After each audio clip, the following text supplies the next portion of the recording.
Appreciate the opportunity to speak directly to our public here in San Joaquin County and the rest of the state to let them know a few updates of what's going on with our mass shooting investigation. There's not a whole lot I'll be able to give you, not a lot of meat on the bone right now, unfortunately, as far as the details of what all the information they're going through, all the evidence that they're going through, and but I can give you a few things. So starting off, we now have determined with the help of ATF and the Department of Justice that there were over 50 shell casings that were found on scene at the scene of this birthday party. That means at least 50 rounds that went off at this birthday party. Along with that, so far we've been able to determine that there were at least 5 different firearms that were fired at this birthday party. A birthday party that killed 3 innocent children and a young adult. So as you can imagine, we have a lot to process with all that type of evidence and the detail that we need to go into to try and determine how many actors we had involved in this and how many people were actually shooting, because there was 5 different firearms. That doesn't mean there were 5 different suspects. So we've had at least 50 plus tips come in on our tip line at the San Joaquin County Sheriff's Office and Crime Stoppers. I would ask people to continue to provide information as they learn about this shooting, this mass murder, and to continue to help us on this. I want people to know that they can remain anonymous. And so when you give a tip at the San Joaquin County Sheriff's Office, I just learned this myself the other day, you remain anonymous because it comes in, it goes through a third-party vendor, and then back to us, so that we have no access to who has called this in or who has given us a piece of video or whatever it is, the information that you have. We have no way of telling where that came from. It won't come out in court. It won't come out in our reports because it's totally anonymous. So that's huge. If you're afraid to come forward on this, please come forward on this. You know, another thing I want to touch on is that there's been a lot of talk about whether this was gang-related or not. And I've told you all along that we cannot determine whether this is gang-related or not. Obviously, we know that there were known gang members at this party, but we do not know whether that was the reason or the motive of this shooting. So we're going to take our time and gather all our information and process it. We are blessed. We are partnering with ATF, alcohol, tobacco, firearms, and explosives, with the FBI, with the U.S. Attorney's Office, with Stockton PD, obviously our DA's office, and my entire crew. And then every other agency in our county has offered services, all our state partners. I got off the phone with the commissioner of CHP last night, who has offered any assistance we need from them. So everyone is offering their assistance, and we're taking all the assistance that we need and can, and we'll access other in the future if need be. So I'm asking the public to be patient. I know this is going to be difficult, but this is not going to be in a week or two we've got an answer and we start arresting people. You have to know that. Okay, this is going to take months to process all this, figure out who did this, because you've been asking me for descriptions on the people that did this. Well, the only information we're getting so far from the folks that were at the scene was that the people involved in this were dressed all in black and had face coverings. So all you could see was this. So that's why we haven't been asking for anything. But that doesn't mean we don't know who they are, or don't believe we know who they are, or might know who they are, or people might tell us that they think these people are involved. We just need to follow the evidence to prove who was there, who did this heinous act, and that's going to take a lot of time. But I am very confident in our investigators and with all the support that we have throughout the state and the federal government that we will come to a successful conclusion. You know, as we've seen just recently on the news, Took 5.5 years to find one guy who was putting out some pipe bombs in Washington, D.C., but they got him. And that's because they took their time and they processed their evidence and they followed the evidence as it came in. So I don't think it's going to take us 5 years, but if it does, then we'll work it for 5 years. But I think we'll be able to come to a successful resolution by doing the same thing, processing it, taking our time, and being very, very accurate about the information that we come through, the evidence that comes up, and how we deal with it. So I'll take some questions if you have some. If I could just start with asking, based on what you just said, it doesn't mean you don't know who it is. Would you be able to tell us, do you think you know who it is? And also, with a week gone by now and no suspect descriptions released, with surveillance cameras, flock cameras, images available to your investigative unit, what is the strategy behind not releasing any images?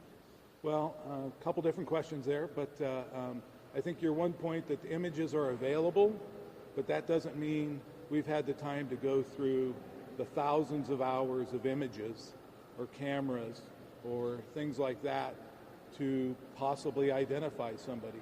Have we had tips come in with names and things like that? Absolutely. You know, people online have been saying things like that as we've been following those. But we need to be able to prove those type of things. And so we can't say right now that, yes, we definitely know who these people were. But we have a tremendous amount of leads that is going to take a tremendous amount of time to go through and slowly narrow it down and catch these guys. Sheriff, you mentioned 5 firearms discovered at the scene, but you said you don't know if there would be 5 suspects. Can you confirm if people inside the birthday party were shooting back at the suspects and whether or not the firearms found on a roof of a nearby building are those same firearms?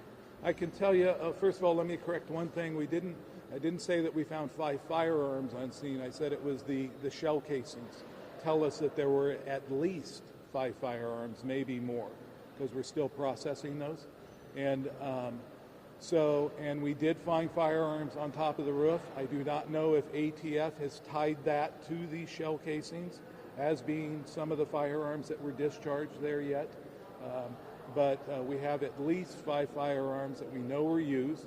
It doesn't mean that we have them in our possessions. All that evidence came off of the shell casings at the scene at this time. Can you confirm that the people inside the party, whether or not they were shooting back at the suspects? I cannot confirm that at this time. We have, detailed evidence that we collected at the scene and trajectories and all that has to be gone through and they.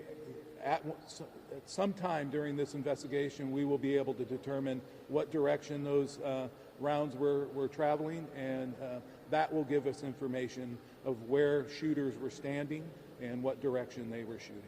Are you able to say what kind of weapons may have been used in this? And also, I had a different question. I know that the sheriff's office has decided not to publicize the names of the victims. The families have. I just wanted to see why you guys did that. Okay.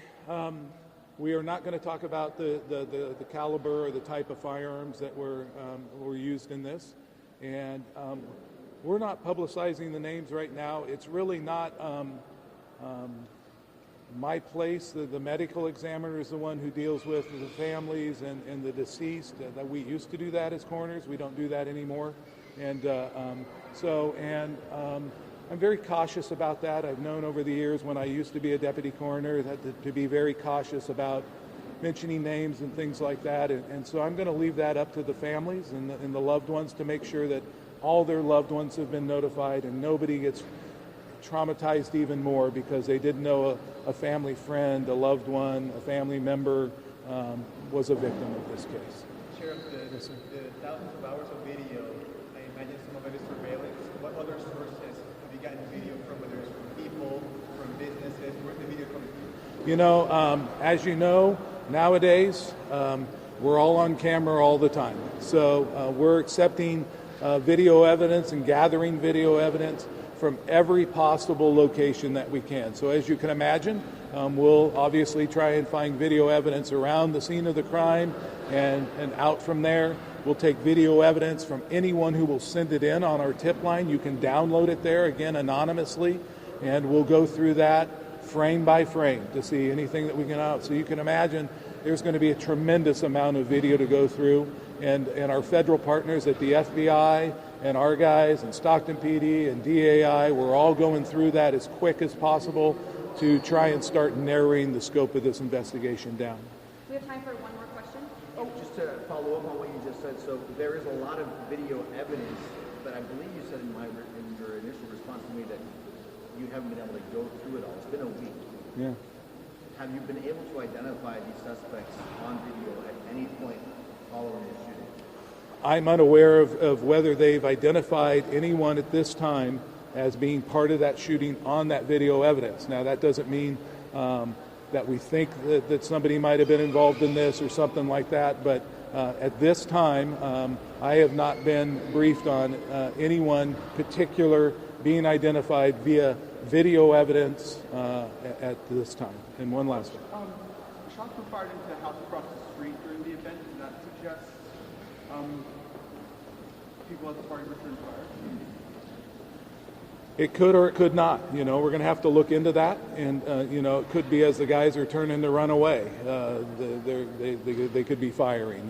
Who knows what direction those came from? We don't know if they're related to this incident or was it a prior incident. So we're going to look into all that and determine the direction that people were firing.